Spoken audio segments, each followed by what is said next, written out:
ბოლო 2 წელიწადში ფიშინგის თაღლითობები საგრძნობლად გაიზარდა. კალბი ტექსტური შეთხოვინებების რაოდენობა 2500%-ით გაიზარდა და მსოფლიოში 15 მილიარდზე მეტი კიბერშეტევა დაფიქსირდა. ისრაელში, სადაც მოქალაქეები ხშირად ხდებიან დახვეწილი თაღლითური სქემების სამიზნე, საფრთხე ყოველდღიური ცხოვრების ნაწილები გცა. სამი მთავარი ქვეყანა, რომელიც თავდასხმის ობიექტი გახდა.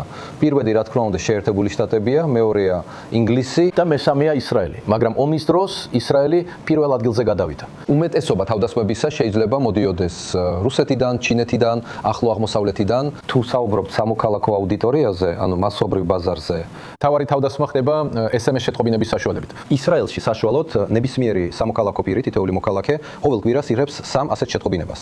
თითქმის 70%-ს მოსახლეობის იღებს ამ ტექსტურ შეტყობინებებს, იმ ელფოსტებს, ზოგჯერ ზარებსაც. ეს დამტკიცებულია თავად მომხმარებლების მიერ და ზოგჯერ ისინი კარგავენ ბევრ ფულს. ეს შეიძლება დაიწყოს 1 შეკელიდან და გაიზარდოს 10,000 შეკელზე მეტამდე და კიდევ უფრო მეტიც.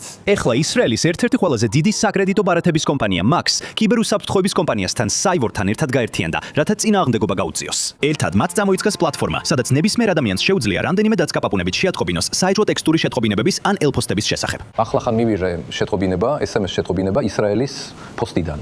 რეალურად მე მართლაც შევუკვეთე ამანათი და აქ წერია, რომ მისი გამოსატანად დაახლოებით $40 გადახდა მჭირდება. ბულზე დაცკაპუნების ნაცვლად მომხმარებლები უბრალოდ აკოპირებენ საეჭვო შეტყობინებას პლატფორმაზე. Cyborg-ის ხელოვნური ინტელექტი რამდენიმე წამში აანაში აანალიზებს მას, რათა დაადგინოს არის თუ არა ეს ფიშინგის თაღლითობის ნაწილი. ეს ეხმარება ადამიანებს გამოავლინონ თაღლითური შეტყობინებები მანამდე, სანამ ისინი მსხვერპლნი გახდებიან. თუ ვინმე უკვე გახდა თაღლითობის მსხვერპლის სისწრაფე გადამწყვეტია, რაც უფრო მალე მოხდება თაღლითობის შესახებ შეთხოვინება, მით უკეთესია გადახდის შეჩერების შანსები. იმ წამს, როცა მიიღეთ SMS და შეხვედით Max-ის ვებგვერდზე, შეიყვანეთ ის და დაუშვათ, რომ ეს იყო მავნე. იმ მომენტში ის გადაეცემა ისრაელის კიბერ ინსტიტუტს, რომელსაც შეუძლია ესეთი კამპანიების შეჩერება. Max-ის საიტ შეუძლია დაინახოს, რომ ამჟამად მიმდინარეობს კამპანია, ამიტომ მათ შეუძლიათ გააფრთხილონ როგორც საკუთარი თანამშრომლები, ასევე მომხმარებლები. თუ მათ სურთ, მაშინ მათ შეუძლიათ გარკვეული ქმედებაც კი განახორციელონ, რომ თავიანთ მხარეს შეაჩერონ ეს.